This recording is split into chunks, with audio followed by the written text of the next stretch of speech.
Beleza, turma, vamos lá então. Na aula passada a gente estava vendo a história de representação de números em ponto flutuante. Tá? E aí, só para recapitular aqui o que a gente falou para poder finalizar esse assunto. A ideia, tá, é representar o número, é quebrar em três partes, tá? Em essência, um valor qualquer aqui em ponto flutuante vai ser representado assim, ó. Menos 1 elevado a um bit de sinal. Aí eu uso um bit para representar o sinal, tá? Vezes uma mantissa, que é a parte do número assim, 1 ponto qualquer coisa, 0, qualquer coisa. Essa é o que a gente está chamando de mantissa, tá? Vezes 2, aí esse 2 vai ser a base, que no sistema do I3E podia ser 10, mas na prática ninguém usa 10, tá? Então vou supor aqui que é sempre 2, elevado a um determinado expoente. E aí eu preciso representar essas três coisas, sinal, mantissa e o expoente. Tá? E aí, o que a gente está vendo até agora é que tem três, a gente separa isso aqui em três casos. Tá? O primeiro caso dos números normalizados, tá? Ele vai ser quando? Ele vai acontecer quando? Por que eu estou na página errada? Ele vai acontecer quando o expoente for diferente de tudo 0 e o expoente for diferente de tudo 1. Beleza? Esses dois aqui são dois casos especiais. Fora isso, como é que fica a representação? Tá? A representação sempre vai ser, a mantissa vai ser 1 ponto alguma coisa. Isso, como sempre vai ser 1 ali, eu não preciso representar esse 1. Na representação binária, eu ganho um bit. Tá? Aqui vai aparecer os bits da mantissa, tudo bem? E aí a leitura deles, tá? Atenção, cada um dos bits aqui vai estar vai ter vários bits aqui, e a gente vai lendo eles, mesmo esquema posicional, tá?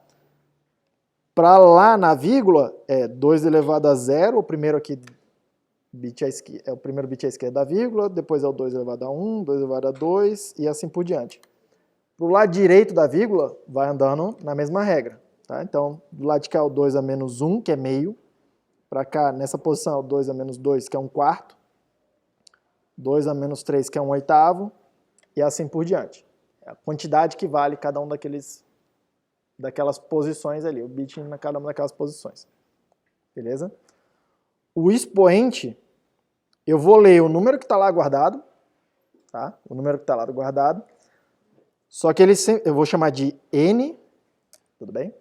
É o número que está lá guardado lá nos bits, a gente lê ele normalmente, é o número inteiro, tá? Ali não tem ponto flutuante, não tem nada ali, fracionário, é número inteiro, beleza? Só que eu vou sempre ler ele menos um bias, que a gente está usando aquela representação de números negativos com bias, que a gente chama de excesso B, tudo bem?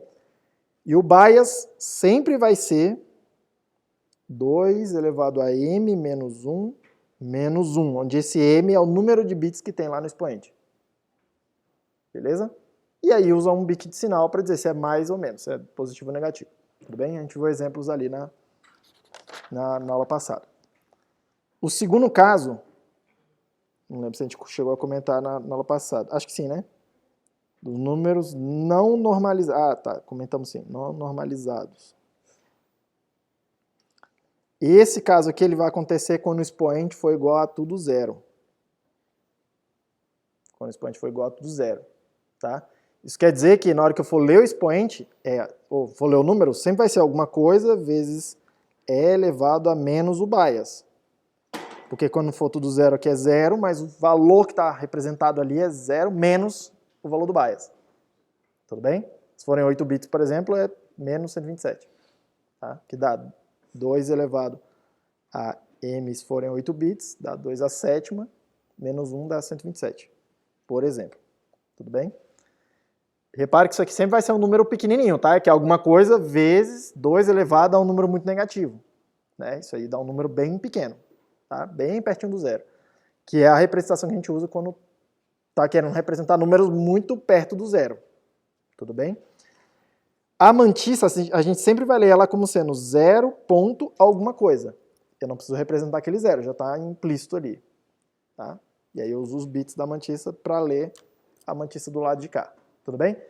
Isso aqui é para me... Repare que isso aqui foge da notação científica. Tá? Porque se fosse sempre notação científica, sempre deveria ser 1 ponto alguma coisa. Tá? Sempre. Só que qual que é o problema? Assim, o que isso aqui me permite fazer? Se fosse sempre notação científica, seria 1 ponto qualquer coisa, vezes 2 elevado... vezes 2, eu escrevi E aqui, eu queria escrever 2, vezes 2 elevado a menos bias, tudo zero aqui, seria o menor número que eu conseguiria representar. Tá? 1 vezes 2 elevado a menos o bias. Tranquilo? Essa representação não normalizada, ela me permite fazer coisas assim, ó, 0,00000, um monte de zero, alguma coisa, vezes 2 elevado a menos o bias. Eu consigo representar números ainda menores do que eu conseguiria, mais perto do zero. Tudo bem? Repare, eu consigo aproveitar um pouco melhor a resolução que eu tenho perto do zero. Colocar alguns números entre isso aqui e o zero. Tá? E normalmente isso aí é importante, principalmente pensando em computação científica, que quando a gente vai tratar de diferenças de números. Tá? Tem uma coisa menos a outra. Tá? Quando essas diferenças estão muito pertinho de zero, isso é importante a gente conseguir representar elas. Tá? Então isso aqui, essa representação aqui não normalizada foi incluída para poder ganhar alguma resolução adicional ali perto do zero.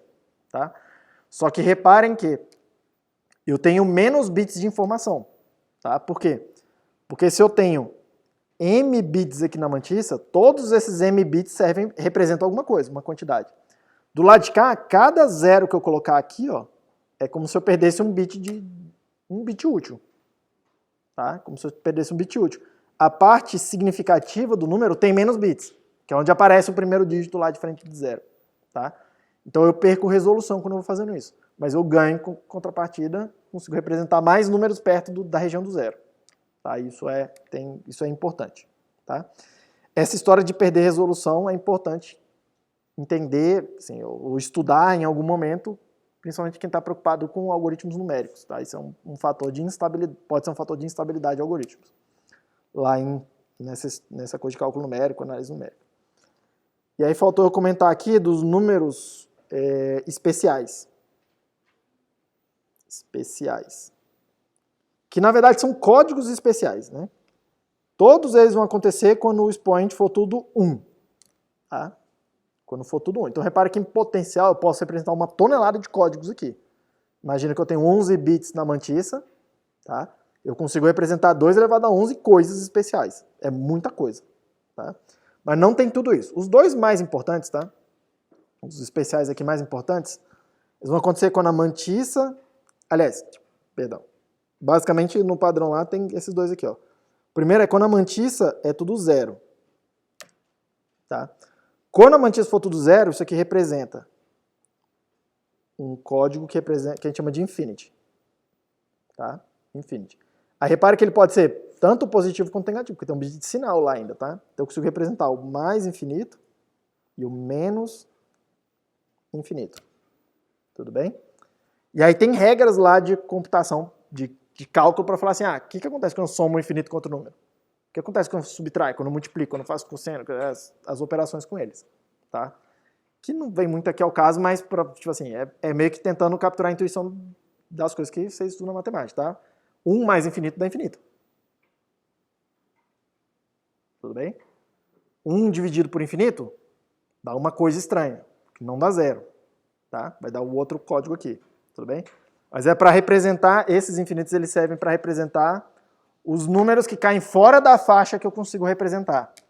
Tá? Vai ter uma faixa de números aqui, o zero está aqui mais ou menos no meio.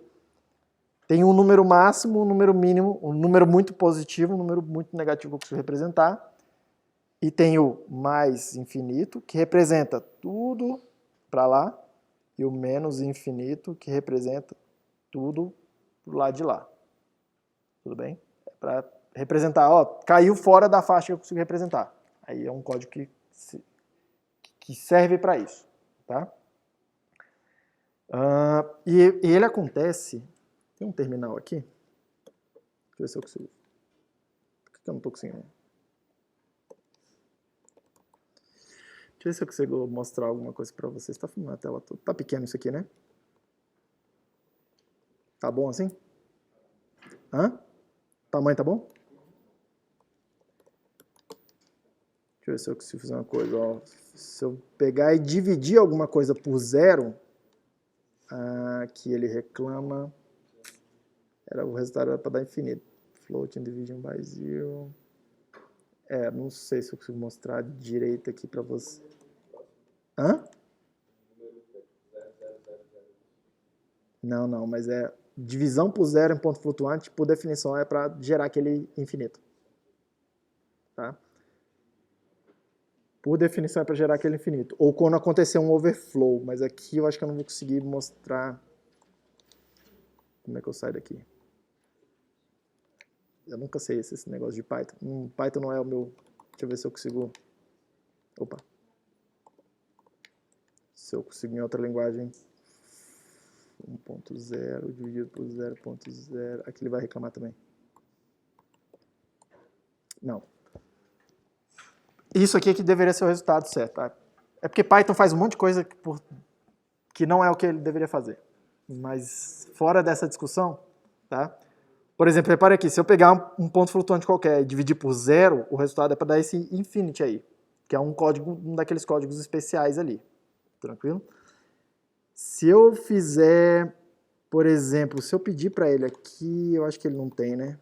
Esse maior número, ele não tem esse aqui. Se eu pedir para ele, se eu fizer... Ah, tá.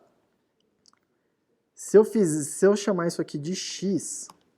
A gente viu que o x é infinity, né? Que é um código especial no ponto flutuante, tá?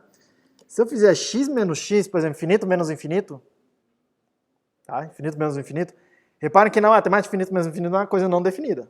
Até porque infinito não é um número. Aqui também não é exatamente um número, tá? É um código que representa alguma coisa que aconteceu ali. Vamos chamar assim, representa alguma coisa que não pode ser representada. Um número que está fora da representação, tá? Se eu chamar isso aqui de x, infinito menos infinito em ponto flutuante, tá? É para dar esse outro número aí, esse número aqui, ó, none, um outro código, tá? Que é um outro código que significa not a number, não é um número. Tudo bem? E ele acontece aqui na representação que a gente está estudando, quando a mantissa for diferente de tudo zero. Isso aqui é o not a number. Tá? Aí tem um monte de regras, tá? Para dizer, quando é que uma coisa dá none, quando é que uma coisa dá infinito, menos infinito, a coisa toda. Tudo bem? Lá no standard aqui, eu não vou entrar em detalhes, mas é basicamente para mostrar essas coisas aqui para vocês. Tudo bem?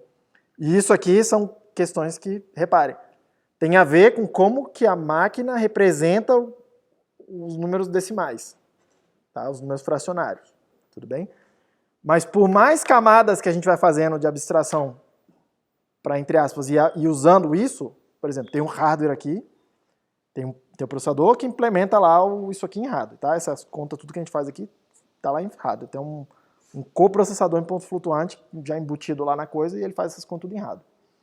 Tem um sistema operacional que esconde o hardware para mim. Tem uma linguagem de programação de alto nível que esconde o sistema operacional de mim, tá? Inclusive, aqui eu estava fazendo um exemplo para vocês aqui, em Haskell, que é uma linguagem bem alto nível, que esconde um monte de outras coisas ainda, de linguagens de mais baixo nível, tá? E aí repare que ainda assim, essas questões lá do nível do hardware, tá? Eventualmente aparecem aqui. Tudo bem? Você não precisa... Porque eu estou mostrando e comentando, tá? Principalmente para falar para vocês, computação em ponto flutuante é algo que precisa ter muito mais atenção, porque é muito mais complicado do que a gente faz parecer. Tudo bem? Quem tiver interesse nesse assunto aí, procura um assunto que chama análise numérica, tá? Que é um ramo da matemática, que vai, entre outras coisas, se preocupar com essa representação de ponto flutuante, que é uma questão de engenharia. O que ela traz de impacto no design de algoritmos. Tá? Altamente relevante, principalmente para computação, coisas que envolvem computação numérica. Computação científica, simulações, essas coisas. Tudo bem, gente? Tá? Mas, em resumo, é isso que eu queria falar para vocês sobre ponto flutuante. Eu acho que, se alguém tiver mais curiosidade também, a melhor fonte de referência talvez seja ir lá e baixar o standard do I3E 754 e ler, tentar entender. Tá? Talvez seja a melhor coisa, porque é a fonte de toda verdade sobre essa coisa aqui. Tudo bem? E basicamente isso aqui que é o que você precisa entender, como é que os números são representados. E aí a outra coisa que eu não vou explicar para vocês é como é que faz as contas ali. E as regras de arredondamento e de aproximação que tem lá no meio. Tá? Beleza. Então é isso que eu queria falar de ponto flutuante. Deixa eu falar de uma outra coisa aqui, que a gente acabou, sem querer, acabou tocando aqui nesse assunto, mas é uma questão bem mais relevante. Preciso olhar em mais detalhes com vocês, porque ela tem implicações na computação com números inteiros também, que em teoria a gente representa perfeitamente. Tá? Que é o que eu acabei de fazer ali, ó, 1.0 dividido por 0.0, reparem que isso aqui gerou uma coisa que é um infinito. Reparem que não é um erro, não dá uma, pá, não sei fazer. Ele gera uma coisa bem definida, aqui nesse caso. Tá? Se isso aqui fosse para ser um número, deveria ser um número bem grandão, né? Tá? Bem grandão. E aí acaba que seria um número que está à direita do máximo número que eu consigo representar, do maior número que eu consigo representar. Tá?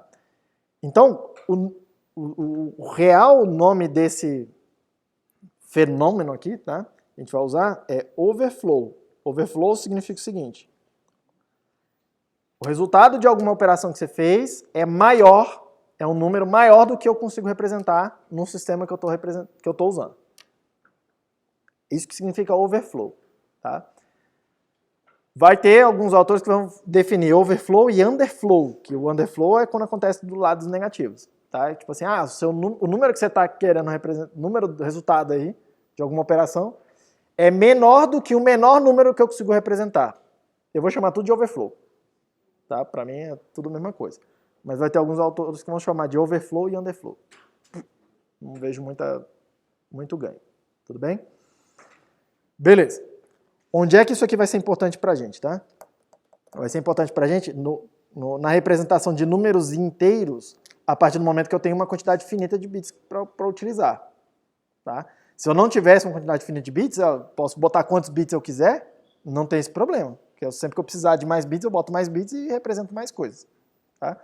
Mas quando eu estou fazendo operações com quantidade limitada de bits, ou que a gente chama de fixa, tá? Uma representação fixa de bits, eu vou ter esse problema de overflow. Tudo bem? E em particular, tá, gente? Presta atenção aqui. Em particular, ele acontece quando envolvem números com sinais diferentes. Tá? É onde acontece mais vezes. Tá? E aí deixa eu tratar aqui com vocês esse caso aqui, que é vamos chamar assim, ligeiramente mais sofisticado, que é quando tem números negativos. Tá? Eu vou fazer um exemplo aqui usando 3 bits para não ficar muito complexo, mas isso vale para qualquer número de bits, a lógica. Tá? Então presta atenção. Usando 3 bits para representar alguma coisa, deixa eu marcar aqui os números, tá? Então vamos lá. Usando a representação em complemento de 2. Então lê comigo. O número 0, ele tem um código 000. O próximo código, que é o 001, ele representa o número 1. O próximo código, que é o 010, ele representa o 2.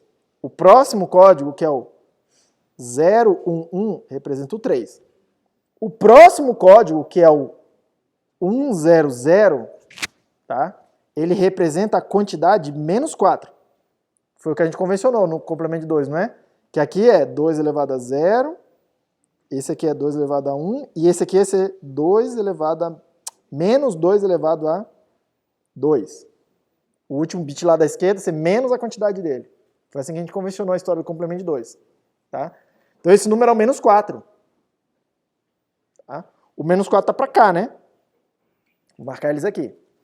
Então, esse aqui é o 100. O próximo código, que é o 101, é menos 4 mais 1, que é menos 3. Ele é o 101. O próximo código, que é o 110, é menos 4 mais 2, que é o menos 2. O próximo código, que é o 111, é menos 4 mais 2 mais 1, que é menos 1. Está aqui. Beleza? Olha o que aconteceu, gente. Tá? Eu comecei a ir contando, entre aspas, na sequência. Então, comecei aqui no 0, fui indo para lá. E na hora que eu cheguei do lado de cá, que é onde eu vou mudar o último bit, que é o dos bits negativos, eu fui transportado para o lado de cá e continuei contando aqui. Tudo bem? Eu gosto de enxergar isso daqui, em vez de enxergar assim numa reta, tá? Eu prefiro enxergar isso aqui num círculo. Por quê? Porque esse lado aqui, ó, tá conectado com esse lado aqui. Na hora que eu vou andando no qual é o próximo, qual é o próximo, qual é o próximo, na hora que eu chego aqui no 3, o próximo é o menos 4. Tudo bem? Então, em vez de enxergar esses números assim, o complemento de 2 assim, eu prefiro enxergar eles assim, ó. O 0 está aqui. Deixa eu marcar aqui. O 1 está aqui, o 2 está aqui, o 3 está aqui, que é o maior número que eu consigo representar. O menos 1, menos 2, menos 3, menos 4. E aí reparem que tem um lugar aqui, eu vou marcar assim, que é a linha onde muda de sinal. Tá? Que é a linha muda de sinal. Eu vou definir aqui com vocês que overflow acontece quando eu cruzar essa linha. Por quê? Porque quando eu estou andando para cá, eu estou querendo representar números maiores do que o 3.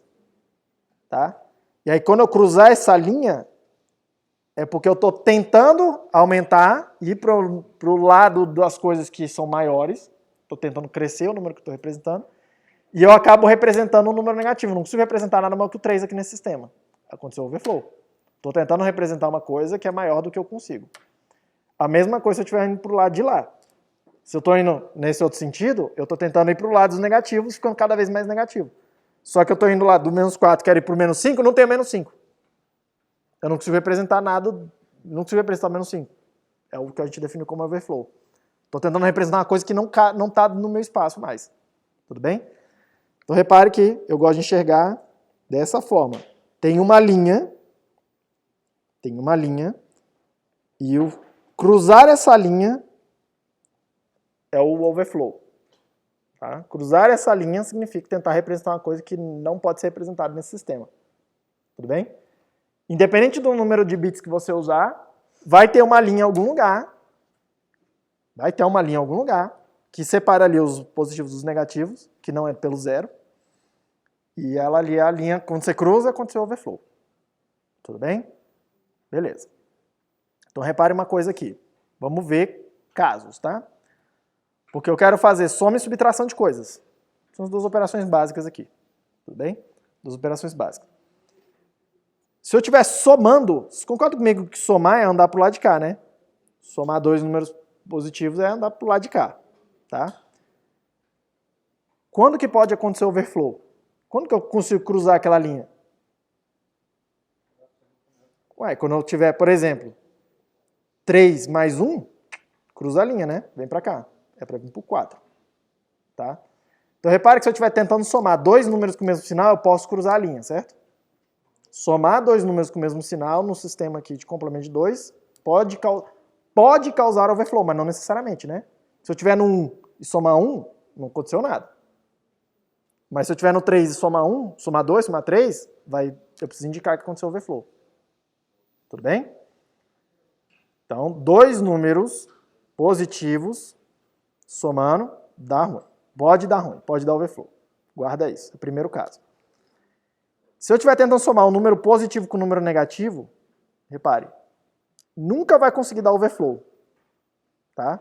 Se eu estiver somando um número positivo com negativo, vamos imaginar que o pior caso seja eu estar bem aqui no menos 1 e tentar somar o maior positivo, que é andar o mais para a direita possível. Tá? O maior positivo que eu tenho aqui é 3.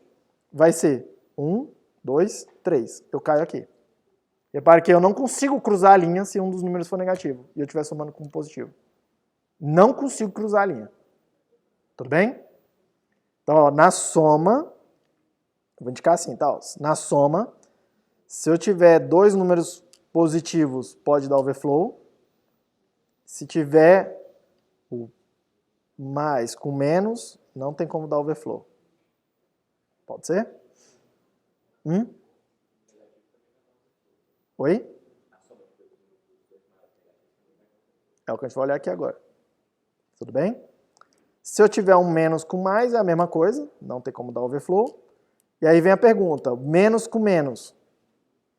Pode dar overflow? Uai, é bem óbvio aqui, né? Deixa eu apagar aqui. É bem fácil montar um caso. É só eu vir começar aqui e fazer ele mais menos 1. Tá? Porque mais menos 1 é vir para cá e aí cruzou a linha do overflow. Então, isso aqui pode gerar overflow, isso aqui pode gerar overflow. Então, a regra geral é, se tiver dois números com o mesmo sinal, pode gerar overflow. Mas se o sinal for diferente, nunca tem overflow. Todo mundo tá vendo? Todo mundo ok com isso? Então, se eu tiver em se eu tiver em complemento de 2, primeira condição para ter overflow, tá? A gente precisa ver os outros casos. Mas primeira condição que isso acontecer, o sinal tem que ser o mesmo dos números que estão envolvidos na operação. Se os sinais são diferentes, eu já sei que não vai dar overflow. Todo mundo bem? Beleza. Aí vamos dar uma olhada aqui agora, porque eu quero listar os casos para eu poder fazer a tabela verdade, vamos chamar assim, a tabela verdade, e fazer uma função que calcula quando é que deu overflow ou não, porque eu preciso indicar isso. Tá? Preciso indicar, no meu circuito fala, aconteceu overflow ou não aconteceu overflow, preciso detectar. Tá? Então vamos dar uma olhada aqui nos casos. Deixa eu fazer uma coisa aqui com vocês para a gente ver, lembrar o que está acontecendo ali na soma, tá? Vamos somar esses dois números aqui, ó, 0, 1, 1, com 0, 1, 1. 3 mais 3. Tá? 3 mais 3. No sistema de 3 bits, tá? Estou só de 3 bits, mas é a mesma regra para qualquer quantidade de bits. Então vamos lá, ó. Eu começo a soma com carry de 0, certo? 1 mais 1 dá 0 com carry de 1. 1 mais 1 dá 0 com carry de 1. Mais 1 dá 1 com carry de 1. 0 mais 0 dá 0 com carry de 0. Mais 1 dá 1 com carry de 1. Todo mundo bem? Tá? E aí repare que esse aqui é um dos casos de overflow, porque eu quero tentar detectar o que está acontecendo. Isso aqui é 3, isso aqui é 3, mais 3, né? Mais 3. E isso daqui é menos 4 mais 2. Menos 2. Que? Era para ser 0. Viajei. 0 mais 0 dá 0. Mais 1 dá 1 e não teve carry aqui ainda. Todo mundo bem até aqui? Então repare, que é isso que eu quero tentar descobrir. Quando é que está acontecendo tipo assim, uma coisa para ver o overflow? Eu quero conseguir achar regras para eu detectar o overflow. Tá? Outro caso, tá? Com caras com sinais iguais. Ó. 1, 0, 0, mais 1, 1, 1. Vamos somar. Vamos somar. Vamos somar. Esse cara aqui é menos 4 e isso aqui é menos 1, certo? É menos 4 mais 2 mais 1. Então vamos lá. 0 mais 1 com carry de 0 dá 1 com carry de 0. 0 mais 1 com carry de 0 dá 1 mais 0. Não quero. Oi? 1 mais 1 dá 0 com carry de 1. Beleza? O resultado aqui deu mais 3. Tá errado, certo? O overflow vai gerar um erro pra gente. É tipo assim, de uma certa forma é um erro. Tudo bem? O que eu gostaria que vocês percebessem aqui, porque isso vai ser parte da regra também, tá? Para eu detectar o overflow. Reparem que os dois números têm o mesmo sinal e o resultado tem um sinal diferente. No primeiro caso, os dois números são positivos e o resultado é negativo. Eu só preciso olhar um bit para decidir isso, tá? Só preciso olhar o bit mais à esquerda. Do lado de cá, os dois números têm o mesmo sinal e o resultado tem um sinal trocado. Vai ser sempre quando acontecer o overflow, vai acontecer isso. Vai entrar sinais, vai entrar duas coisas com o mesmo sinal, que a gente viu que tem que ter o mesmo sinal obrigatoriamente para acontecer o overflow. E por definição, mas é o que vai acontecer, o sinal do resultado vai estar trocado. Entrou duas coisas positivas e saiu um negativo. Entrou duas coisas negativas e saiu um positivo. Tá? Essa vai ser uma das regras do overflow. Você pode usar, implementar isso. Tudo bem? Só que tem uma outra regra que é um pouco mais simples. Entre aspas, mais simples. Tá? Mais simples de detectar. Você pode fazer isso, é um circuitinho que faz isso. Tá? Olha, os dois bits eles são iguais e o terceiro aqui, se ele é diferente, faz a tabela verdade, tem 3 entradas, faz todas as combinações que detectam isso, faz o circuito. Beleza? Tranquilo. Só que olha só uma coisa aqui. Olha só uma coisa. Se só me interessa o que está acontecendo na última coluna aqui, a gente podia olhar todos os casos da última coluna e ver se tem alguma outra regra que a gente poderia bolar daí. Tá? Ué, vamos fazer então todos os casos que podem acontecer na última coluna. Independente de quantas colunas tem para o lado direito. Tá? Vamos olhar tudo que pode acontecer na última coluna. Vários casos, tá? 1, 2, 3, 4, 5, 6, 7, 8. 8 coisas. Então vamos olhar. Primeira coisa que pode acontecer é T0, T0 e T-carry de 0 chegando. Beleza? 0 mais 0 mais 0 dá 0 com carry de 0. Teve overflow? Não. Eu vou chamar assim, ó, overflow barrado. Não teve overflow. Próximo caso pode ser 0 com carry de 1. Isso aqui dá 1 com carry de 0. Teve overflow? Não? Teve overflow. Os dois sinais da entrada são iguais e os sinais da entrada são diferentes do sinal de saída. Aqui aconteceu overflow. Próximo caso. Pode ser 1, 1 com carry de 0. E aí isso aqui dá 1 mais 1 dá 0 com carry de 1, certo? Deu overflow aqui? Pode ser 1, 1 com carry de 1. E aí quanto é que dá aqui? Dá 1, 1. Isso aqui dá 1 mais 1 dá 0, mais 1 dá 1 com carry de 1. Aconteceu overflow aqui? Não aconteceu overflow. Todo mundo tá vendo? Não teve overflow. Pergunta. Pergunta, filho. Era um bicho, mas você tá com cara de tipo... Com aquela cara assim de não tô entendendo porra nenhuma. Hã? Tá sacando aqui, ó. Não teve overflow por quê? Porque o sinal aqui não mudou. Beleza? A gente já sabe que se o sinal for diferente desses dois caras da entrada, não dá overflow, mas vou fazer os 4 casos também, tá? O sinal diferente.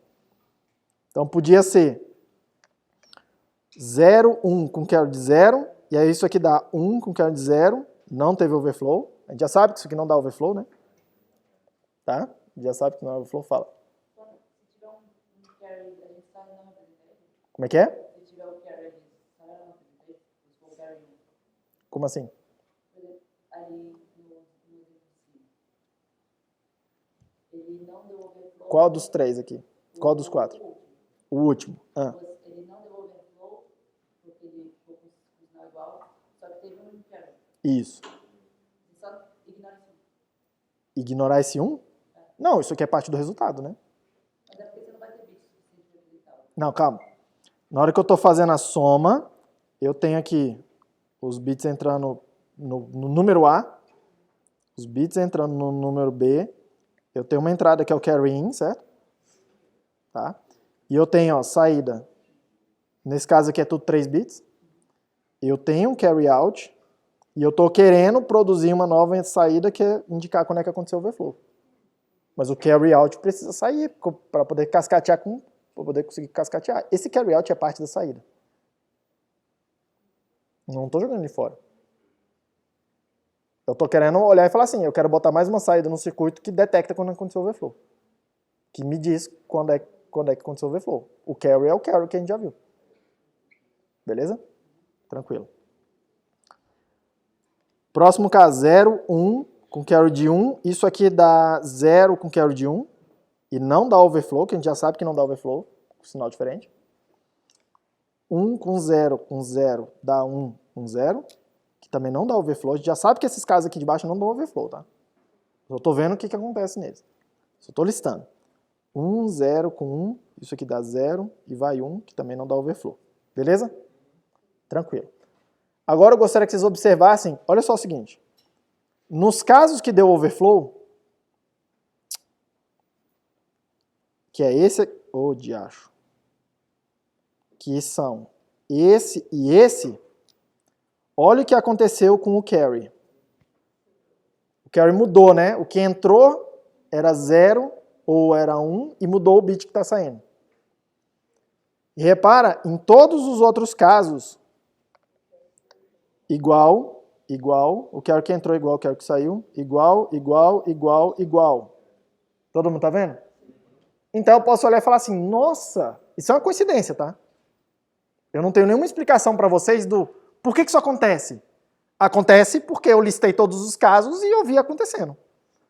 Agora não tenho nenhuma explicação, tipo, meu Deus, tem que ser assim por causa disso e blá blá blá e não sei o que, né? Tipo, eu olhei e simplesmente falei, nossa, sempre que dá overflow, o sinal do carry que entrou é diferente o carry que entrou é diferente do carry que saiu. E sempre quando não deu overflow, o carry que entrou é igual ao carry que saiu. Então o que eu posso olhar também para detectar o overflow? Eu posso pegar o carry do último estágio que está entrando e comparar com o carry que está saindo, do último estágio só. Então, em vez de olhar três coisas, que é se os sinais são iguais e mudou o sinal, que é uma função de 3 variáveis, eu posso simplesmente olhar o carry que está entrando e o carry que está saindo e comparar. Que é uma função mais simples, estão vendo? São só 2 variáveis. Tudo bem? Legal. Vou escrever isso aqui para vocês.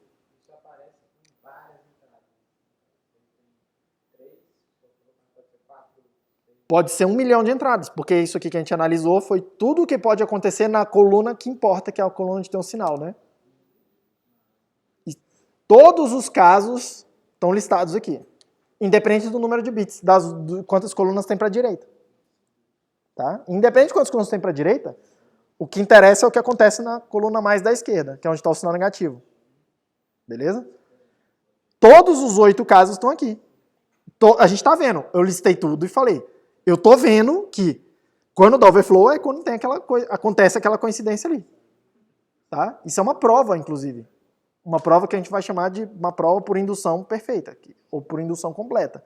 Eu consigo listar todos os casos e analisar todos os casos. Eu falo, cara, tá aqui, todos os casos estão aqui. Eu falo alguma coisa e falo para você. É só você ver que só você olhar, que a regra bate. Não precisa ter uma mega explicação de, isso aqui, porque a representação faz isso, e 2 elevado a não sei o quê, faz uma álgebra gigante. Não tem isso, não. Listei todos os casos e falei, cara, o que eu estou procurando é quando acontece isso. Beleza? Isso é uma prova... É que a gente tende a... Vocês passam tanto tempo vendo provas e coisas bem mais complicadas, explicações bem mais complicadas, que vocês simplesmente apagam da cabeça de vocês a possibilidade de falar assim, cara, eu consigo listar todas as possibilidades. Eu consigo listar todas elas, eu listo todas elas e eu vejo o que está acontecendo. Entre aspas, que vocês chamam de, entre aspas, força bruta. Professor, é força bruta. Teve força bruta aqui, gente? Tipo assim, foi segundos pra gente fazer isso.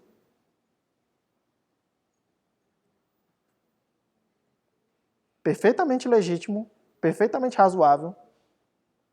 Muito melhor do que você gastar uma vida inteira tentando descobrir uma regra metafísica do porquê que isso aqui é verdade. Lista todos os casos e vê o que acontece.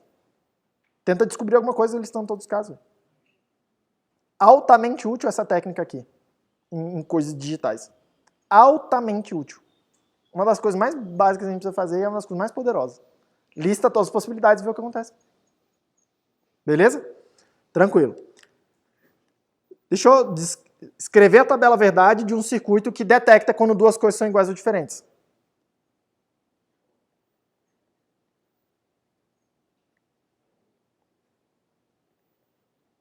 aqui tem que ser 0, porque são iguais, aqui é diferente, aqui são iguais. Quem que é esse cara? A gente deu o nome para ela. Show. Hã? Pô, faz um monte de coisa. Tudo não, mas faz um monte de coisa. Tá? Show. A gente viu como é que é o somador, o somador internamente, né? Era o somador completo, Eu não vou desenhar todo detalhe, mas no carry in aqui tem o carry in, aí entra os bits aqui, né? Tem o carry in aqui, carry out aqui, carry in aqui, carry out aqui. A gente liga esse com esse com esse com esse, tem o carry out aqui.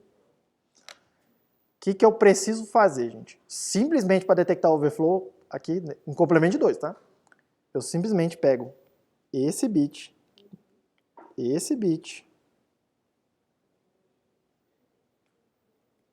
tá feito a detector de overflow. Hã? É inacreditavelmente simples, né? Para uma coisa que parece ser bem complicada lá atrás, né? Do tipo, cara, como é que eu vou detectar isso que cruzou aquela linha? Todo mundo bem? Tranquilão? Todo mundo entendeu o que é overflow e a coisa toda, né? Beleza. Então, vocês já sacaram isso aqui. Agora vamos para frente. Agora, cadê minhas anotações?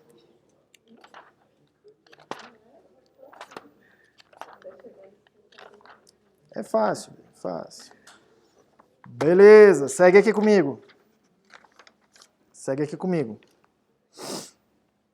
Aproveitando esse circuito que está em tela, porque é ele que eu quero modificar. Tá? Até aqui agora, eu vou introduzir um problema que, do ponto de vista lógico, não existe, mas do ponto de vista de engenharia existe. Tá? Que é a noção de tempo. Tudo que eu estou fazendo aqui com vocês não toma tempo nenhum. Certo? Por exemplo, quanto tempo demora para calcular esse overflow? Em princípio, eu só estou falando assim. Ah, vai lá, pega um bit, pega o outro e faz a coisa. A tabela verdade não se preocupa com o tempo. O que a gente está chamando de lógica booleana não se preocupa com o tempo. Quanto tempo demora essa operação? Não existe essa ideia. Não é que a gente não está... É tipo, não existe essa ideia lá na lógica booleana. Tudo bem? Mas no mundo real tem, né? No mundo real as coisas demoram alguma coisa para acontecer. Um processo físico precisa de um tempo para acontecer. Tudo bem? E a gente vai não é nem codificar. A gente vai usar algum processo físico para implementar esse processo lógico que a gente está estudando aqui, para que serve. Tudo bem? No final das contas é aí que a gente quer chegar. Eu quero ter uma máquina física. Seja ela com transistores que usam elétrons e física de semicondutores, seja uma coisa mecânica, uma máquina mecânica, que usa, sei lá, umas engrenagens e coisas girando e não sei o que, umas bolinhas batendo, sei lá. Seja uma coisa hidráulica, um circuito hidráulico, digital, pode ser feito. Seja qualquer implementação que seja. Tudo bem? Tranquilo. No mundo físico as coisas demoram um tempo para acontecer. Tá? E aí eu gostaria que vocês... Eu não vou ficar aqui calculando temporização, um monte de coisa aqui com vocês, não é o meu intuito. Tá? Mas eu gostaria que vocês percebessem uma noção intuitiva, que vocês já têm. Vai entrar um sinal aqui, um bit aqui, vai entrar um bit aqui, vai entrar um bit aqui. Tá?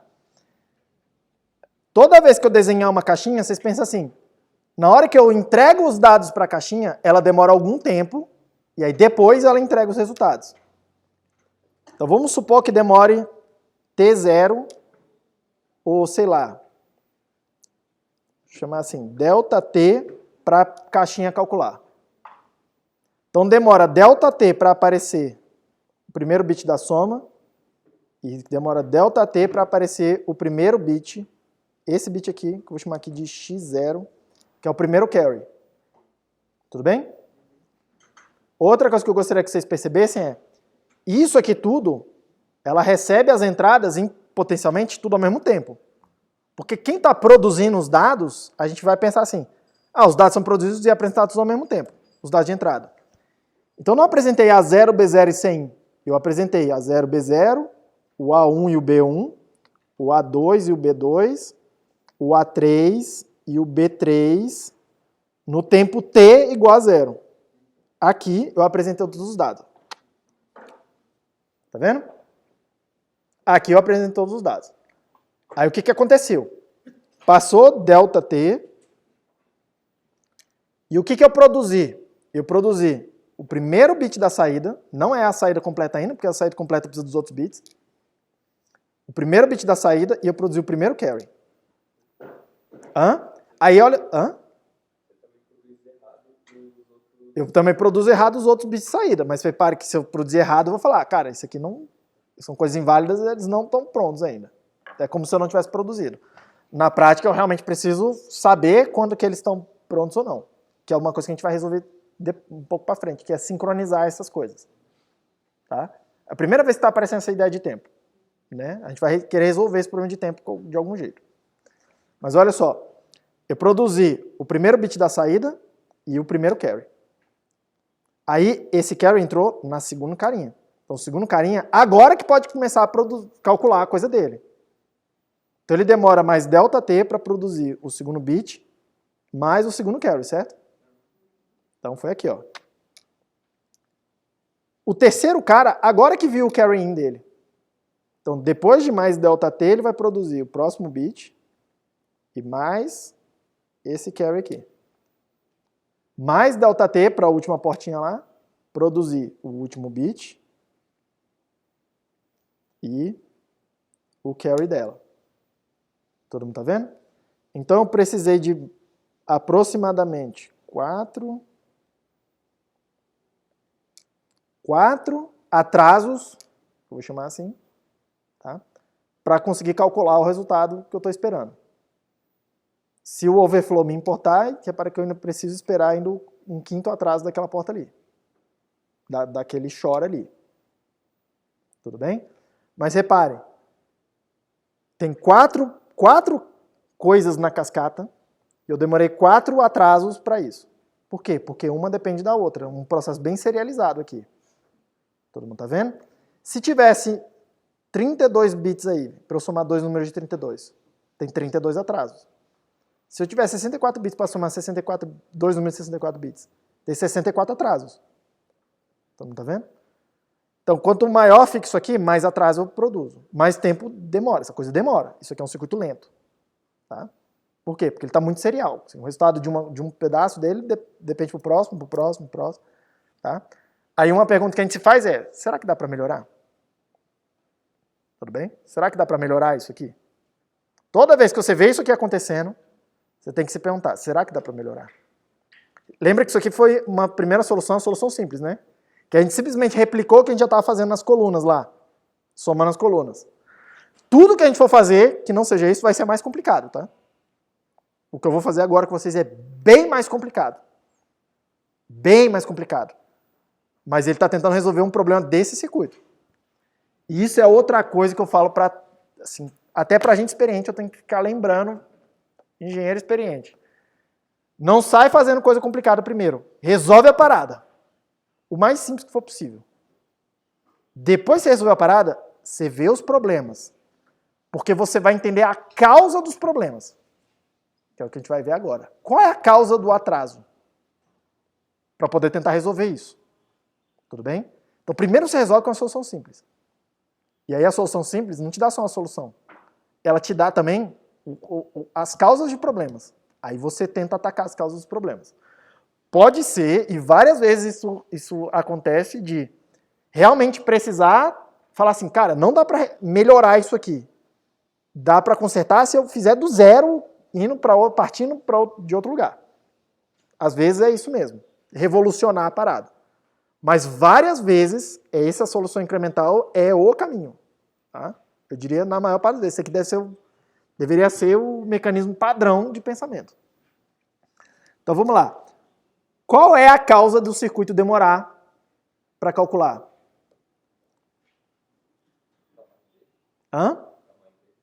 Não. É o carry, tem que ficar esperando o carry, não é? Se propagar, certo? O carry de um propagar para o próximo. O carry do próximo propagar para o seguinte. Tudo está no carry, não é a questão do atraso? Porque reparem, entrou os dados aqui, esse cara, com um atraso, ele calcula o S. O problema aqui está sendo o carry. Ele tem que ficar esperando, um cara aqui no meio tem que esperar o carry de todo mundo para trás. Então o problema é o carry. Todo mundo está vendo? O problema é a dependência do carry dos passados. Beleza? Ótimo. O que é que eu tenho disponível para calcular coisas? Porque o que eu preciso então fazer para resolver? Eu preciso vir aqui e falar assim, esse carry não vai vir daqui de trás. Eu vou calcular ele de outra forma. Preciso mudar a forma de cálculo do carry. Porque é isso que está gerando atrasos, tá vendo? Todo mundo tá vendo? Eu preciso dar um jeito de calcular o carry do estágio N sem precisar ficar esperando todos os N-1 que estão atrás dele, estão antes dele. É isso que a gente precisa fazer. Todo mundo viu o problema?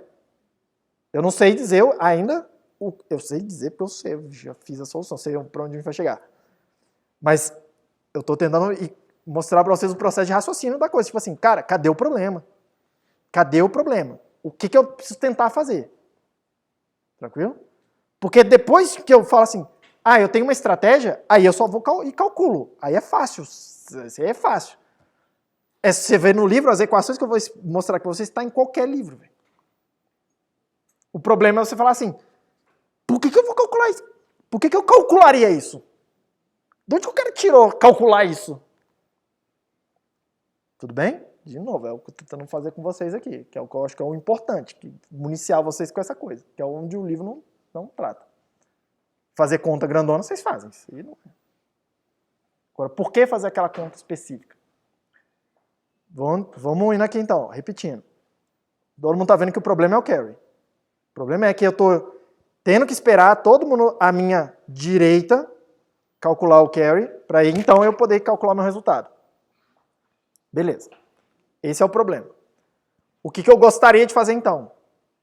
Calcular o carry, sem precisar, o carry do estágio, eu vou chamar isso aqui de estágio N, sem precisar depender do carry dos outros estágios.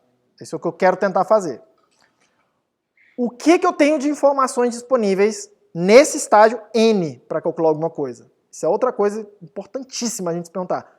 O que eu tenho de informação para trabalhar? Porque não tem milagre. A gente vai processar os dados que eu tenho disponíveis. Tranquilo? No estágio N, eu tenho disponível, logo de cara, todos os bits de entrada, certo? Eu tenho todas essas informações aqui, ó, que eu posso usar para calcular o carry do estágio N. Todo mundo está vendo? Interessante. Eu ainda não sei como eu vou usar, mas eu tenho tudo isso aí. Todo mundo ok com isso até aí? Todo mundo ok com isso até aí? Beleza. Guarda isso na mente. Vamos voltar agora para ainda uma informação que é o que eu tenho disponível, o que eu sei. Eu sei como funciona o estágio N. Eu sei como funciona um circuito desse aí, uma caixinha dessa, separada. Vamos abrir de novo a caixinha. Ela funciona assim, ó.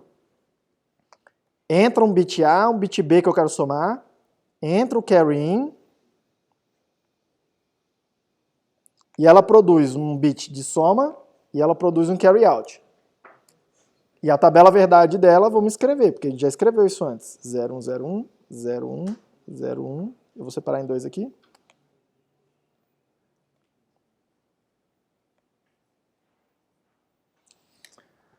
Ai, ai. Vamos lá de novo. 0 mais 0 mais 0 dá 0 com carry de 0. 0 mais 0 mais 1 dá 1 com carry de 0. 0 mais 1 mais 0 dá 1 com carry de 0. 0 mais 1 mais 1 dá 0 com carry de 1. 1 mais 0 mais 0 dá 1 com carry de 0. 1 mais 0 mais 1 dá 0 com carry de 1. 1 mais 1 mais 1 dá 0 com carry de 1. 1 mais 1 mais 1 dá 1 com carry de 1. Não precisa nem decorar a tabela. Todo mundo sabe calcular ela de novo. Beleza? O problema é o carry out, certo? O problema aqui é o carry out, certo? Então, esquece a coluna da soma. Vamos olhar o que está acontecendo na coluna do C0. Lá, quando a gente montou a caixinha, lá, o somador completo, o que eu fiz? Eu peguei aqueles uns, botei no mapa de Carnot, fiz 3 agrupamentos, vocês lembram? E aí deu lá uma soma de produtos, né? Tudo bem? Mas a gente sabe fazer outras coisas, certo? A gente sabe fazer outras coisas. Entre elas, a gente sabe introduzir variáveis. Tudo bem? Vamos introduzir a variável do carry-in? Pode ser, gente? Então fica assim, ó. Isso aqui dá 0, esse grupinho aqui. Isso aqui dá carry-in. Copiou o carry-in, certo? Quando ele é 0, dá 0. Quando ele é 1, dá 1. Aqui, copiou o carry-in. E aqui deu 1. Todo mundo bem até aqui? Tudo bem, filho? Só estou introduzindo. Vamos fazer um mapa de Carnot disso aqui, com essa variável introduzida? De novo. O que a gente chama de primeiro módulo aqui para vocês são ferramentas. Não são só coisas do tipo, introduzir uma variável é para poder simplificar coisas. Não. É para isso. Mas não é só para isso. É principalmente para pensar no problema. Não é só do tipo, eu preciso introduzir a variável. Eu não preciso, mas se eu introduzir, eu estou pensando no problema de uma outra forma. O mapa de Carnot serve para minimizar. Mas ele também serve, principalmente serve para pensar no problema de alguma forma, que é diferente da introdução de introduzir uma variável. A tabela verdade, essas coisas que eu faço. Separa a tabela, metade para cima, metade para baixo, vê o que está acontecendo. Tudo isso eu vou fazendo, porque não é só para simplificar equações. Não é esse o objetivo principal dessas coisas. É pensar com viés diferente no problema. Nas informações que eu tenho. Tentar enxergar a informação que eu tenho de formas diferentes. Porque se eu tenho a mesma informação e enxergo ela diferente, eu crio uma solução diferente. Beleza? Eu ainda não sei, vocês não estão vendo onde vai chegar. Eu sei, óbvio, eu estou conduzindo vocês. Mas vamos fazer, porque o que eu quero que vocês façam na selva aí, ó, de pedra, do trabalho, quando você estiver trabalhando as coisas, é esse tipo de coisa. Tipo, cara, tem uma solução aqui. Mas e se eu fosse por esse outro caminho para resolver? Eu fui por esse. Deu isso? E se eu fizer isso? Mesmo sem saber onde vai dar. E se eu fizer isso aqui? O que isso me dá de informação? O que isso me dá de modelo mental novo para eu tentar fazer alguma coisa? Mesmo sem saber o que eu estou fazendo. A maioria das coisas que a gente faz em engenharia, a gente resolve o problema e que a gente acha a solução, a gente não sabe para onde está indo. A gente está brincando com as coisas do... E se eu fizesse isso? Para onde eu vou? Aí ele me leva para algum lugar. E, gente, não ignore essa coisa de um passo do e se. Um passo te leva para um lugar completamente diferente às vezes. Que é o que vai acontecer aqui. Um passo. Um passo. A gente fica pensando assim, um passo, eu consigo saber de cabeça o que vai acontecer. Vai lá e faz. Um passo. Às vezes te leva para outro universo. Beleza? Então vamos lá. Se eu fizer um mapa de Carnot desse aqui com a variável introduzida, que você pensa assim, porra, é meio boboca. Mas vamos fazer, não custa nada. Aqui tem um A, aqui tem um B. Não tem mais o CIN, né? Porque está introduzido. Quando for 0, 0 dá 0. Quando for 0, 1 é o CIN. Quando for 1, 0 é o CIN. Quando for 1 é 1, certo? Beleza. Se eu for ler isso aqui, eu vou chamar aqui de Cout, que é o que eu estou calculando, certo? Tá. Quanto que é esse agrupamento aqui? A vezes 100. Quanto que é esse agrupamento aqui? B vezes o 100. B vezes o 100. Aí, na segunda passada, deixa eu desenhar explicitamente. Onde tem 0 continua 0. Onde tem as letras que eu introduzi, as variáveis que eu introduzi, viram 0, certo? E onde é 1, se tiver totalmente coberto, que é com a variável mais a variável barrada vira don't care. Não foi o caso. Se for agrupamento parcial, que foi isso aqui, que é a variável com 1 e não tem o barrado, ou tem o barrado e não tem o sem barrado, obrigatoriamente tem que pegar ela e botar 1, certo? Tá. Então, preciso ler esse último agrupamento. Quanto que é isso aí? A, B. Todo mundo bem até aqui? Todo mundo bem até aí? Isso aqui é uma coisa que a gente já tinha até, né? Mas olha só uma coisa aqui que eu posso escrever, tá? Vocês concordam comigo que tem termos que tem o CIN que eu posso botar em evidência? Hã? Legal. Posso reescrever isso aqui assim, né? Opa, perdão. Não, é CIN A mais B mais A, B. Pergunta. Isso aqui está descrevendo para mim quando é que eu gero o carry out. Que é uma informação relevante, porque saber quando gero o carry out, eu posso adiantar a conta do próximo cara, se eu souber adiantar essa conta. Certo? Lembra que o problema está nos carries. Beleza. Vocês concordam comigo que se o CIN for 0, esse pedaço aqui dá 0? E se o CIN for 1, esse pedaço aí pode dar 1. Certo? Eu vou chamar isso aqui de casos onde eu vou propagar o carry. A mais B diz assim para mim. Quando A mais B for verdadeiro, o carry que está entrando ele é copiado na saída. Vou repetir. A mais B é verdadeiro. No caso específico, onde A mais B é verdadeiro, isso aqui é 1. 1 vezes o CIN é CIN. Então quer dizer que eu estou copiando o CIN no cout, certo? Eu vou chamar esse copiar de propagar, porque copiar é pegar a entrada e botar na saída. É simplesmente pegar alguma coisa que alguém me deu e passar para frente. Certo? Vou chamar de propagar. Todo mundo bem? Beleza.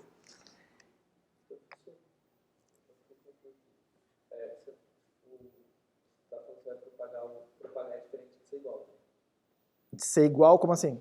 Por exemplo, porque se o A e B forem 1, ali o O vai ficar 1. Isso, calma.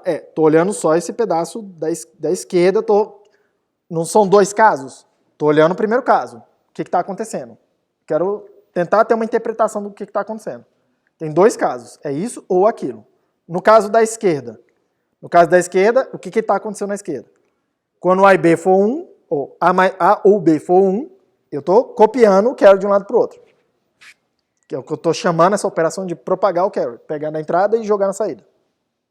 Óbvio que precisa combinar com o lado direito. Mas vamos olhar cada caso separado aqui. Tudo bem? Beleza. Esse caso aqui, vocês concordam comigo que ele não está nem aí para o carry de entrada?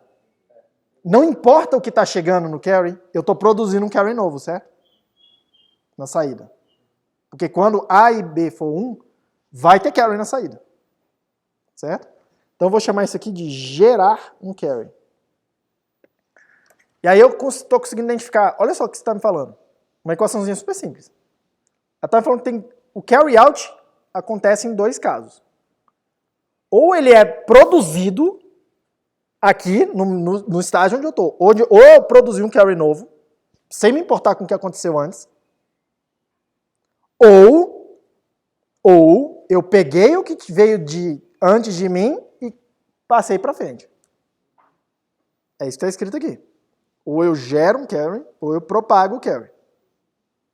Todo mundo bem? Essa é a leitura, certo? Eu vou escrever, então, o seguinte. Vou escrever o que eu acabei de ler. O carry de entrada do estágio I mais 1, porque o carry de saída de um estágio é o carry de entrada do próximo. Certo? E o carry de entrada do próximo é o que eu preciso tentar agilizar o cálculo, porque é ele que está demorando, né? Eu tenho que ficar esperando chegar o carry de entrada. Tá. O carry de entrada do estágio I mais 1, deixa eu melhorar um pouco aqui. Carry de entrada do estágio I mais 1 será o carry de saída do estágio I, do estágio anterior. O carry de saída do estágio anterior, eu estou vendo que será ou o que foi gerado pelo estágio anterior, ou o que foi propagado pelo estágio anterior. Só que o que foi propagado é o carry que entrou nele, do estágio anterior. É o carry in do estágio I. Beleza? Onde G do estágio anterior é o bit A do estágio I vezes o bit B do estágio I, que é o que está escrito aqui. E a regra para propagar alguma coisa do estágio I é o A que entrou no estágio I mais o B que entrou no estágio I, que é o que está escrito aqui. Beleza? Por enquanto só estou complicando a brincadeira, né? Agora eu vou complicar mais. Mas esse complicar mais, vocês vão olhar e falar, nossa, esse mais complicado tem uma vantagem. Vamos por partes. Vamos por partes. Todo mundo ok até aqui? Todo mundo ok até aqui? O que eu gostaria que vocês percebessem aqui nesse primeiro momento é o seguinte. Para eu calcular essas duas coisas, eu só preciso de um atraso. Um nível de atraso. Porque eu preciso de um nível de atraso para calcular o vezes e um nível de atraso para calcular o mais. Mas eu posso fazer as duas coisas em paralelo ao mesmo tempo. Porque eu tenho ao mesmo tempo o A e o B, eles aparecem para mim. Eu posso pegar, passar o fiozinho. Daqui. Entrou I, entrou B. Eu posso pegar o fiozinho, fazer o E.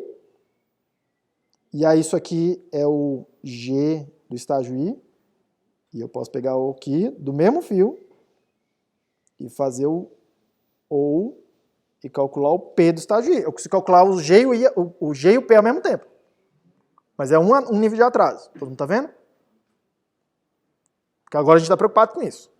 Quanto tempo as coisas demoram. Beleza. Então vamos calcular naquele caso lá de... Nesse caso aqui, ó, que eu acabei de mostrar para vocês, de 4 bits, que é o que eu fiz anteriormente. Tá? Então vamos lá. O carry do estágio 1, que é a segunda coluna da direita para a esquerda, tá? Ele vai ser o G do estágio 0 mais o P do estágio 0 vezes o carry in do estágio 0. É o que está escrito aqui, ó. Só vou ficar aplicando essa equação aqui agora. Todo mundo bem? Tudo bem. O G0 a gente sabe calcular, tá? Porque é isso aqui com os A e B que entraram no estágio 0. O P eu sei calcular, porque é o que está escrito ali, que é o A mais B do estágio 0. Sei os bits que eu preciso usar. Eu não vou ficar abrindo aqui, porque senão vai ficar gigante. Já vai ficar grande sem abrir isso aqui. E o carry in é um bit que já entrou e já entra imediatamente, no primeiro nível, né? Bum! Já entra lá a informação. O carry in do estágio 2 vai ser G1 mais P1 vezes o C1. Só que eu sei quem é o C1, que eu acabei de calcular. Então eu posso substituir. Então isso aqui vai ser G1 mais P1 vezes G0 mais P0 vezes o C0. C0 entra no primeiro estágio, já não precisa calcular nada. C0 é a entrada do circuito. Tudo bem até aí? Ué, a gente sabe multiplicar essas coisas, então vai ficar G1 mais G0 P1 mais, vou fazer assim, P primeiro, G depois, só porque sim, P0, P1, C0. Todo mundo ok? Aí a pergunta, uma pergunta, vamos olhando aqui, eu vou calcular mais, mas vamos olhando. Para calcular o G e o P eu preciso de um atraso. Quanto tempo eu preciso para calcular esse aqui? Não, nada não. Eu preciso de um tempo para calcular esse vezes E mais um tempo depois para calcular esse mais, porque esse mais depende da direita e ele precisa de uma multiplicação primeiro. Então isso aqui precisa de 2 atrás, 2, eu vou chamar de 2 ΔT. Aqui tudo eu preciso de 1 ΔT. Aqui eu preciso de 2, certo? Quanto tempo eu preciso para calcular esse?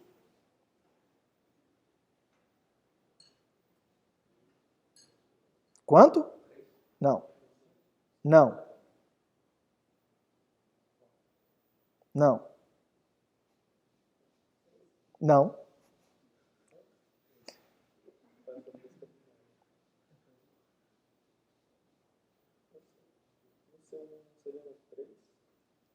No C1? Isso, é 2 do que está escrito ali, mais o 1 que sempre tem dos G e P. Então, assim, dá 2 mais 1. É sempre alguma coisa mais 1. Tá. Para calcular ali os G e o... Para calcular aquela conta que está ali, demora quanto tempo? Supondo que você já tem os Gs e os Ps.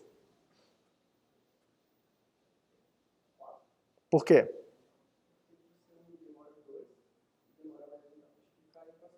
Não. Vamos por partes, calma. Vamos lá. Vocês concordam comigo que eu posso somar coisa em paralelo, né? Então, isso mais isso acontece numa tacada só. Beleza. Vocês concordam que eu posso multiplicar em paralelo? Então eu posso multiplicar isso aqui, essa multiplicação, tudo ao mesmo tempo. Então eu preciso de um tempo para multiplicar, eu preciso de um atraso para multiplicar todas as multiplicações, e eu preciso de um atraso para fazer todas as somas. Quanto que isso dá? 2 ΔT. Vocês se convenceram que dá 2 ΔT? Vamos fazer o próximo. C3 é o carry de entrada do estágio 3, será o que foi gerado no estágio 2 ou o que foi propagado no estágio 2. Só que eu sei quem é o C2, certo? Que eu acabei de calcular. Vamos substituir. Por isso que eu falei que fica meio grande as contas. P2, aí isso aqui é G1 mais P1, G0 mais P0, P1, C0. Aí vou multiplicar. Isso aqui é G2 mais P2G1 mais P1, P2, G0 mais P0, P1, P2, C0. Beleza? Tranquilo. Quanto tempo demora para fazer essa conta? 2 atrasos.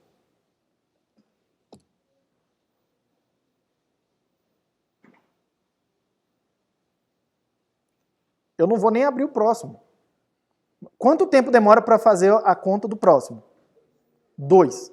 Quanto tempo demora para a conta do próximo do próximo? 2. Opa! Reparem que isso aqui eu estou aumentando o tamanho do circuito. Tem bem mais coisa lá enfiada no circuito, tá? Tem bem mais AND e NAND e só soma. Tem bem mais coisa acontecendo. Mas essa monte mais coisa, em vez de eu botar mais tempo, eu estou fazendo em tempo constante. Que é bem diferente do que estava acontecendo antes, né? Eu boto um circuito, eu aumento o tamanho da soma que eu quero fazer, aumento o tempo de atraso. Aqui não. Aqui eu posso aumentar o tamanho da soma. E quanto tempo demora para um estágiozinho qualquer daquele somador ver o carry que ele precisa?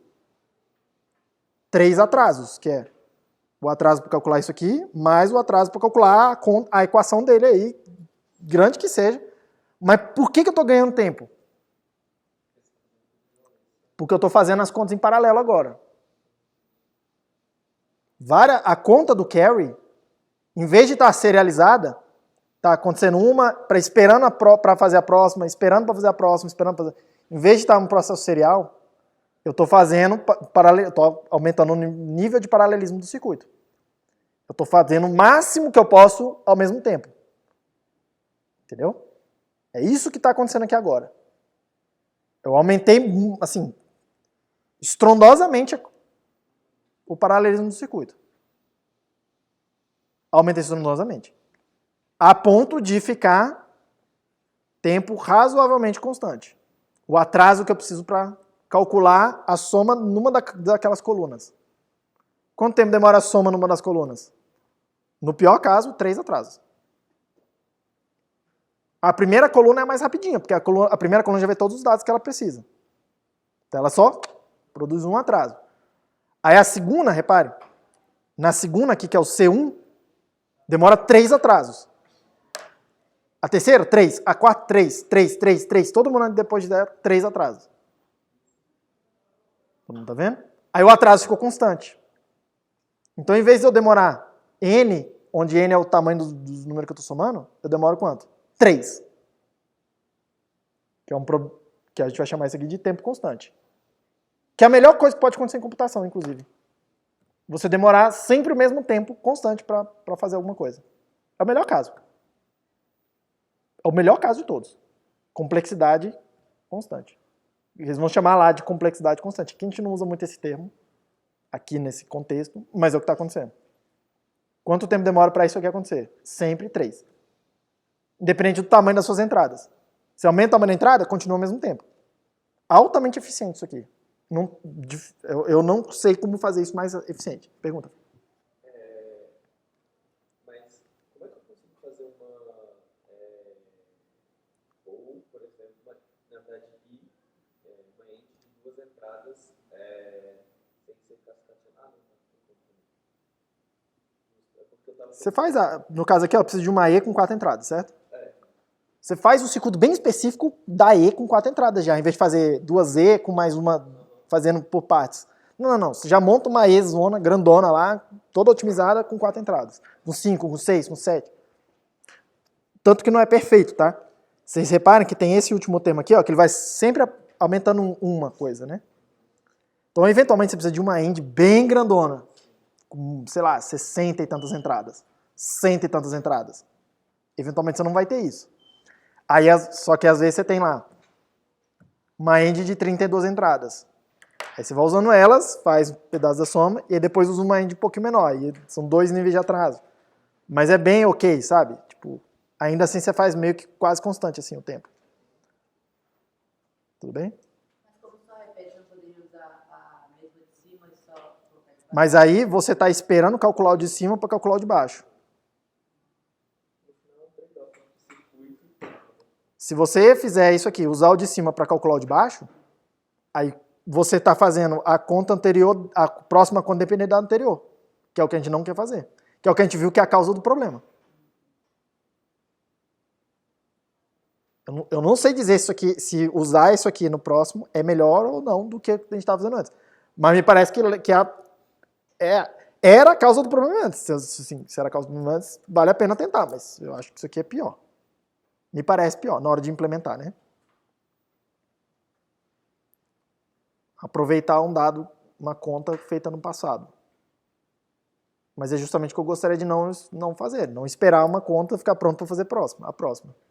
Eu quero vir e falar, me dá todos os dados, me dá os dados, eu calculo a parada aqui. Isso aqui, tá? Tá escrito assim, mas isso aqui, o que na verdade está usando, os bits de entrada. Deixa eu abrir essa conta grandona aqui, só assim, um pedacinho dela, tá? Porque esse G2, você pode pensar, professor, mas esse G2 depende das coisas anteriores. Não. O que é G2? É o bit 2, isso aqui é o A2 vezes o B2. Isso aqui aparece imediatamente nas entradas do circuito. Isso aqui eu tenho disponível no tempo zero. Onde eu boto as entradas, eu já tenho esse dado aqui pronto. O A2 e o B2. Então não preciso esperar ninguém calcular nada para mim. O que é o P2? P2 é o A2 mais o B2 vezes o G1, que é A1 vezes o B1, certo? Aquele próximo pedacinho ali é isso. O A2 e o B2, eles estão disponíveis no tempo zero do circuito. Duas entradas, eles estão lá disponíveis. O A1 e o B1, eles estão disponíveis no tempo zero. Só que o que eu estou fazendo agora? Em vez de rotear e a coluna 0 só enxergar esses 3 dados aqui, que é o que ela estava fazendo, agora cada coluna potencialmente usa todos os bits de entrada. Então, em vez de ela ficar isolada aqui, ó, sei lá, coluna 2, que eu usei como exemplo, em vez dela só enxergar o A2 e o B2 e ficar esperando o carry, cara, agora ela pega todo mundo aqui para calcular alguma coisa aqui. É daí que tá vindo o paralelismo da coisa. Em vez de eu isolar cada pedacinho e ela focalizar num pedacinho dos dados da entrada, em vez de fazer isso, eu falo assim, não, cada pedacinho do circuito vai ver toda a entrada. Todos os bits disponíveis, ver toda a informação. E tenta trabalhar com ela da melhor maneira possível, para aquele pedacinho local. Percebam que é uma estratégia diferente do que a gente fez antes. Em vez de localizar os dados e entregar, vou separar um pedacinho dos dados, e eles são processados num pedacinho do circuito, que é uma estratégia completamente válida e altamente útil, que a gente fez sem querer, tá? Eu fiz, só fui induzindo vocês a fazer. Agora eu estou tentando olhar e falar, o que aconteceu? A gente fez isso, a gente pegou um pedacinho dos dados e falou, isolei um pedaço dos dados e falou, esses dados são processados aqui, e em nenhum outro lugar. Agora não, agora eu estou fazendo o seguinte, todos os dados são processados em todo lugar. Cada pedaço do circuito vê todos os dados. Ele não vê só uma parte dos dados. Por isso que eu consigo ter mais paralelismo. Isso é mais complexo? Claro que é. Olha o tamanho. Escreve a equação aí. Termina de escrever a equação. Vê o tamanho que vai ficar esse trambolho. Óbvio que é mais complexo. Óbvio que é mais complexo. Por isso que isso é mais difícil de fazer soluções assim. Mas é o caminho para, normalmente, tipo assim, cara, como é que você otimiza alguma coisa? Como é que você faz uma coisa, um processo entrar assim melhor? Dá mais informação para o sistema, pô. Se a informação for útil, você consegue usar ela de alguma forma. É o que a gente está fazendo. Alimentando uma parte do sistema, cada parte com mais informação. Aí ela consegue fazer mais coisas. É o que está acontecendo aqui. Tudo bem? Essa estratégia aqui, aí vocês já entenderam, né? Você faz um circuito para cada um desses. Isso aí entra no carry-in de cada um daqueles estágios. Cada um tem o seu pedaço, tem a sua conta que tem que fazer. Vocês já entenderam também que a cálculo do carry agora fica bem mais complicado. O circuito, a maior parte do somador é calcular carry. Antes o carry era só um E, né? Era só E. Era um negócio boboca. A soma era uma XOR, que era um negócio boboca. A soma continua sendo a XOR, porque a gente não mexeu no lado da soma. Na tabela aqui, ó, isso aqui não mudou. Continua sendo a XOR. Só que o cálculo disso aqui ficou bem mais complexo. Então, boa parte do circuito agora vai ser ocupado calculando carry para lá e para cá. Tudo bem, tá? Porque isso é tudo combinacional e tal. Normalmente tem uma vantagem muito grande fazer isso, em termos de velocidade da coisa, tá? Essa técnica aqui, ela tem nome. A gente chama ela de carry look ahead. Look ahead é olhar para frente, é tentar olhar assim, falar, cara, eu tô aqui, deixa eu já olhar, deixa eu calcular meus carry tudo aqui sem ficar esperando. Adiantar. Look ahead, olhar para frente. Tudo bem? Todo mundo bem até aí, gente? Todo mundo sacou? Beleza. Aí tem mais discussão lá nas notas de aula, vocês dão uma olhada lá. Enfim. Vou parar por aqui. Na aula que vem eu vou fazer com vocês a multiplicação. Vou fazer a multiplicação.